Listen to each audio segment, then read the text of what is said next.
we're still in the dark. It's a little bit lighter, but not much. Welcome to Pick and Mix, and this week it is Mixing It Up, which means we're looking at a producer. So we'll go through a producer's catalogue, and then I pick my top 5 albums from this producer. So today we are going to look at Robert Alan Ezrin, OC, Canadian producer and keyboardist, has worked with bands such as Lou Reed as an engineer, Alice Cooper, Aerosmith, Kiss, Pink Floyd, Purple, Peter Gabriel. And his work has spanned 4 decades. He's a winner of 3 Juno Awards, and in 2011 he was awarded a Special Achievement Award at the 2010 SOCAN Awards held in Toronto, and he was named an Officer of the Order of Canada in 2022, which is actually the second highest civilian honour in Canada. So he had worked as an engineer, and he's played keyboards on a few things as well, but his first album that he actually became sole producer was back in 1971 on this album by Alice Cooper, Killer. Great album. Halo of Flies and Killer, classics. For me, 72. He's back working with Alice Cooper Band on the Schools Out, which has got, of course, the magnificent Schools Out on it. And one of my other favourite tracks on there is Gutter Cat versus the Jets. Absolute classic. Staying in 72, he works with a band called Ursula Major on the self-titled album, which featured Dick Wagner, Greg Armour and Ricky Managon. I've never heard this album, so I had a listen to it, and boy is it good. And Stage Door Queen and Lay Me Down are pretty good tracks. Might have a look at that at some stage. Let's move on to 1973, and he's back working with Alice Cooper Band on the Billion Dollar Babies album. Great track albums. This is Unfinished Suite and Elected are 2 of my favourites on there. Staying in that same year, he goes and works with Lou Reed on the brilliant Berlin album. Very underrated album. I do love this album, as you know. Men of Good Fortune and How Do You Think It Feels are 2 of my favourite tracks off that album. Not much happened in 74. I'm sure he was engineering something. And then he's back in 1975. The Alice Cooper Band has now split up. Alice Cooper has gone solo, and the debut album, Welcome to My Nightmare. Great album this is. 2 of my favourite tracks on there are Devil's Food, brilliant, and Only Women Bleed. Then he goes and works with Dr. John on a live album that he made called Hollywood Be Thy Name. It's a great live album if you like a bit of Dr. John.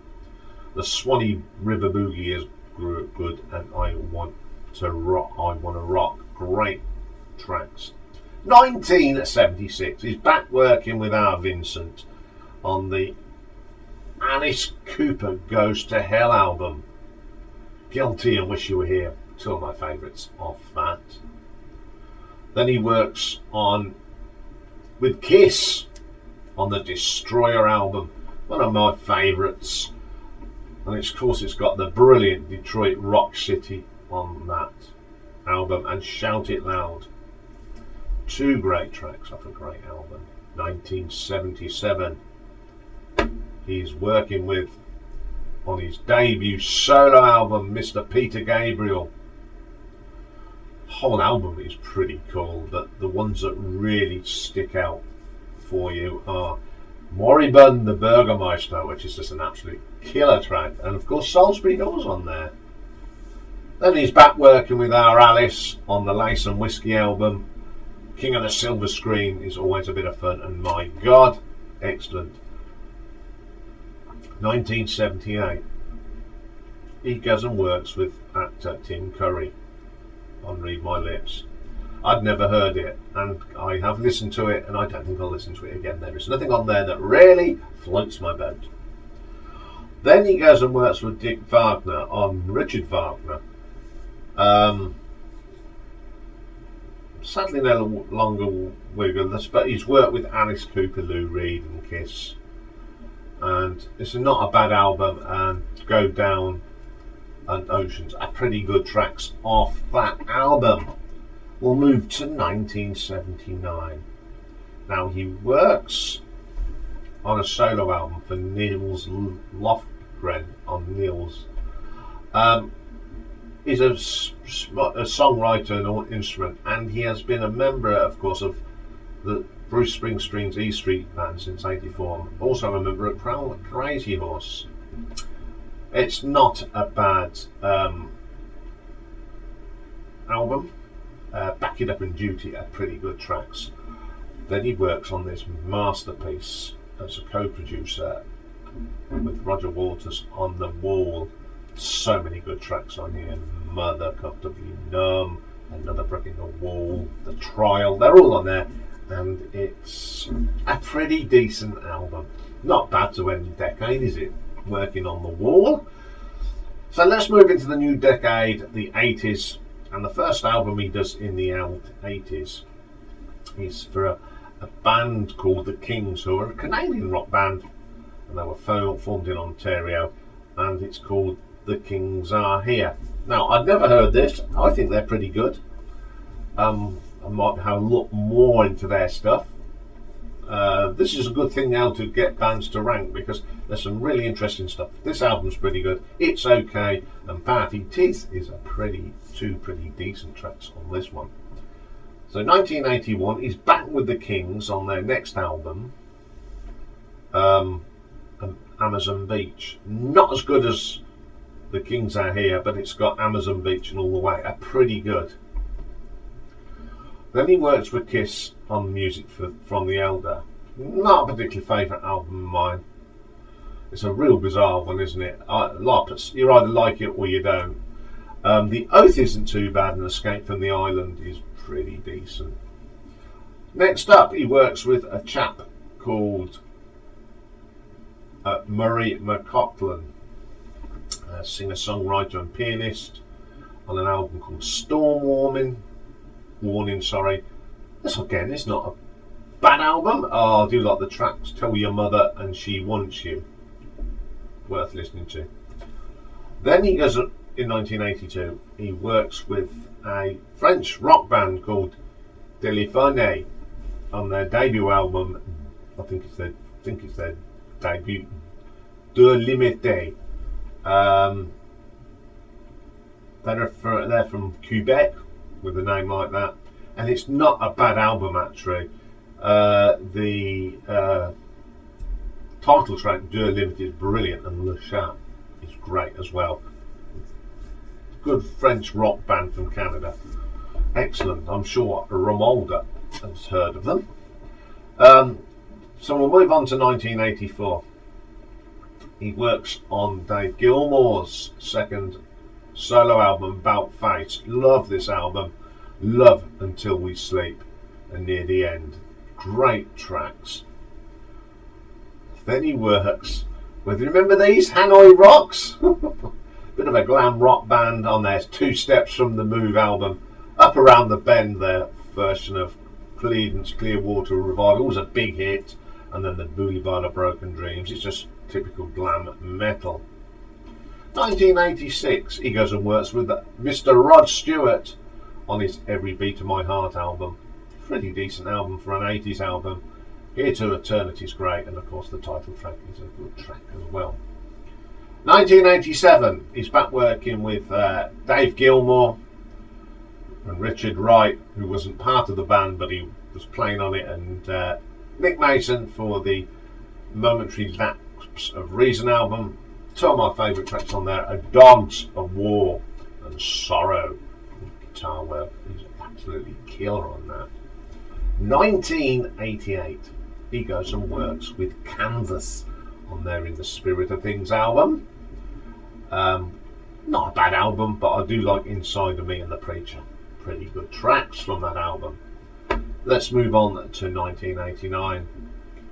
And he goes and works with Trevor Rabin, who was in Yes, on an album called Can't Look Away. Yes, I Can Look Away because I just didn't like the album. It was too poppy. What was Trevor doing? I don't know.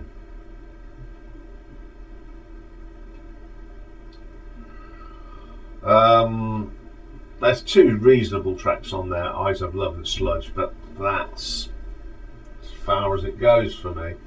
Also in 1990, he works with one of my favourite Japanese rock bands, Bow Wow, on their Mountaintop album, the one that just gets forgotten about. It's got two great tracks on there, Love Lies and Blackout.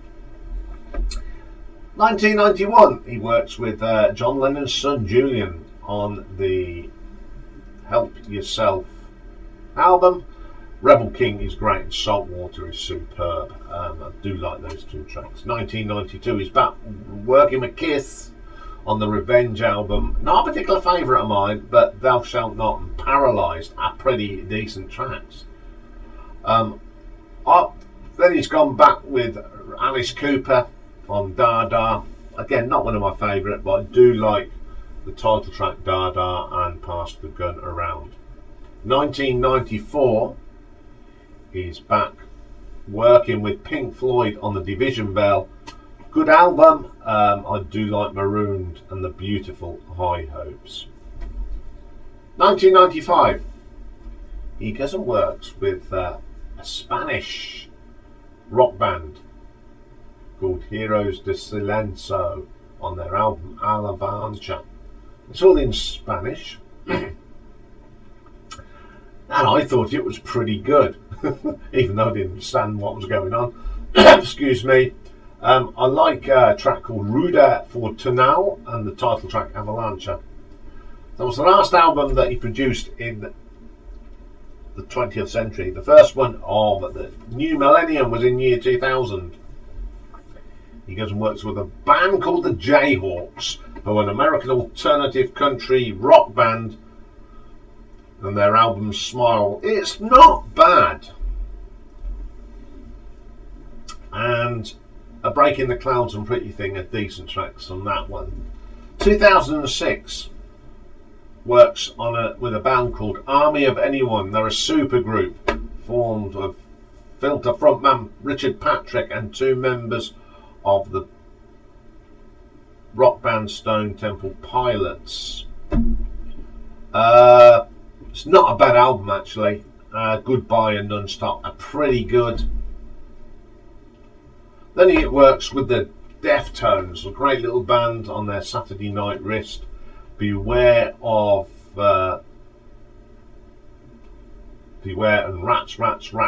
Great tracks from that band. 2010, he works with Peter Gabriel on his Scratch My Back album. Not a particular favourite of mine because it's covers, but he does do a great version of Waterloo Sunset on that album. 2011, he's back with Alice Cooper on the Welcome to My Nightmare 2 album. Not as strong as the original, but A Runaway Train and When Hell Comes Down are pretty decent tracks. Up next for him in 2011 is working with Kristen Dawn Chenoweth, American actress and singer, on an album called Some Lessons Learned. It's okay. I Was Here in Fathers and Daughters, particularly, is a lovely little song. 2013, he's drafted in by Deep Purple for their Now What album. Wonderful track on there called Above and Beyond, which was a tribute to the mighty John Lord, and I do love Uncommon Man. It's a really, really good album. He also works with Johnny Reid, who's a Scottish-Canadian country artist, on a Christmas album. Yeah, it's not very good. 2014, he works with a band called Fish, spelled P-H-I-S-H, an American rock band from Vermont, on their Fugo album. It's a decent album. I was really surprised when I heard this, and in the Line and Halfway to the Moon are pretty decent tracks on there. Then he goes and produces a band called Hollywood Vampires. Now it's a super group formed by Alice Cooper and wannabe rock star Johnny Depp with Joe Perry. They do a very good version of Jeepster on it, and that's about it for me. Then he's back with Johnny Reid. What is love about?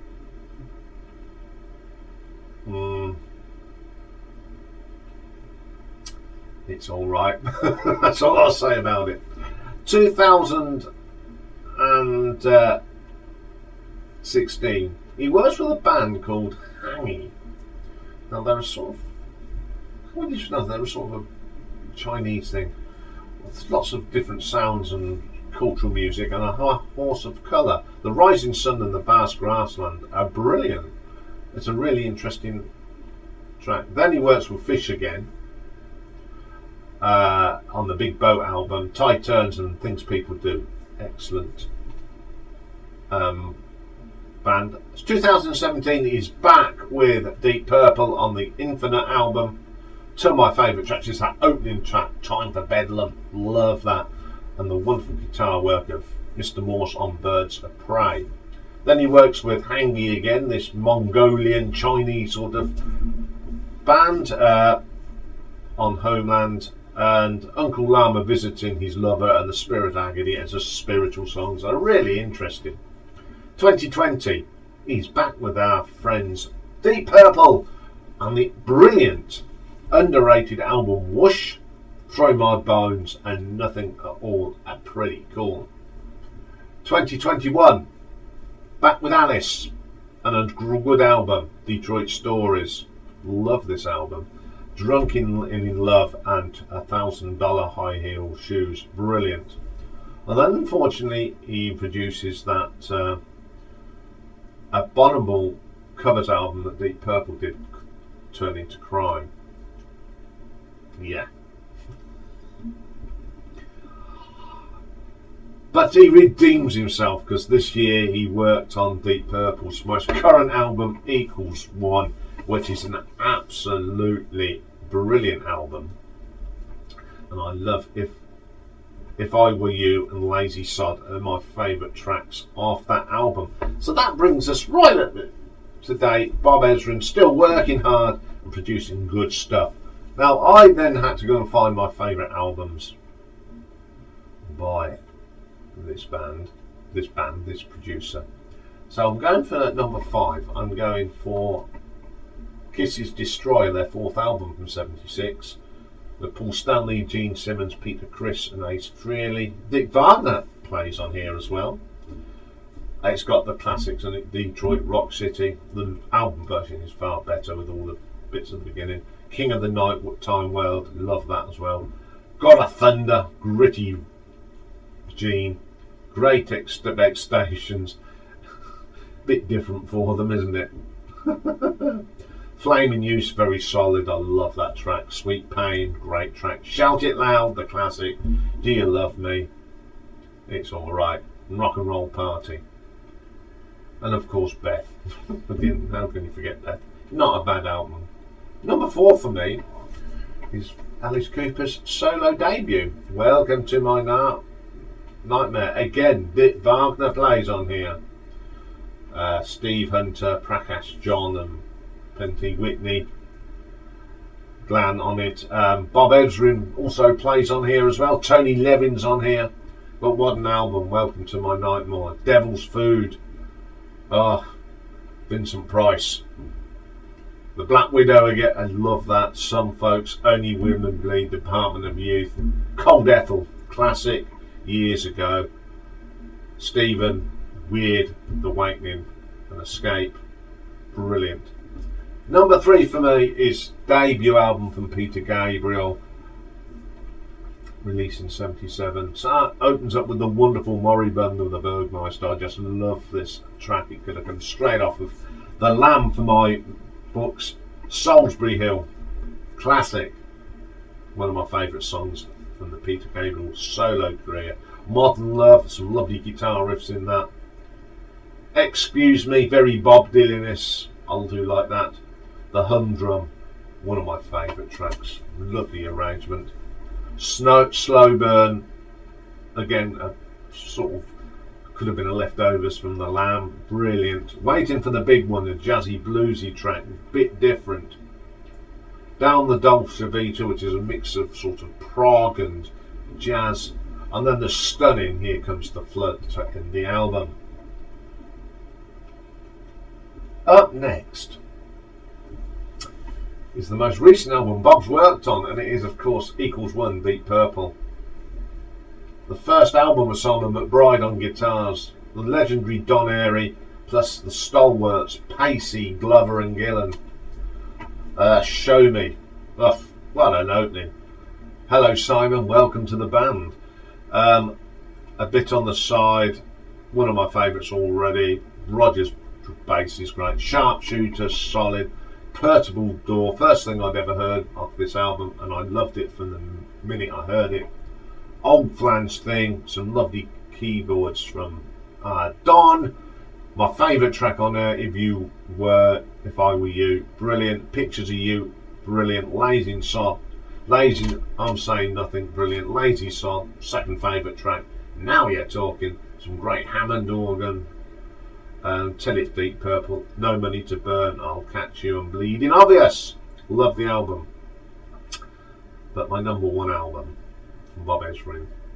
Okay, he sort of produced this with Mr. Waters. That's of course The Wall, released 30th of November 1979. In the Flesh, The Thin Ice. The Wall Part 1, Happiest Days of Our Lives. Another Brick in the Wall Part 2, Mother. Goodbye Blue Sky, beautiful. Empty Spaces, eerie. Young Lust, some great guitar work from Dave on that. One of My Turns, brilliant. Don't Leave Me Now. Another Brick in the Wall Part 3, which is the short one, but it's one of my favourites. The Daunting Goodbye Cruel World. Hey You, fantastic song, my favourite song off the album. Is There Anybody Out There? The wonderful Nobody's Home. Vera, Bring the Boys, Comfortably Numb, of course. The Show Must Go On. In the Flesh, Run Like Hell, Waiting for the Worms, Stop, the wonderful Trail Outside the Wall. So there we go. That is Bob Ezrin, and a fine producer he is. I hope he continues to make great albums. Well, he can. Okay, that's all for today. Well, until 8 PM tonight, when we'll be doing the live stream. But if you can't join us for that, we'll be back tomorrow, and it is a live album ranking, and we're doing another Canadian, and it's amazing that Bob never worked with this guy, and it's the live albums of the amazing guitarist and legend Mr. Gordon Lightfoot. And we've got a brand new album tomorrow, and I know there's one person that's been loving this album. It's the new album from Nightwish, Yesterwind. I think I pronounced it right. We're going to be having a look at that. So that's all coming tomorrow. Have a great day. It's lightened up a little bit, but there's not much hope for today. Bye for now.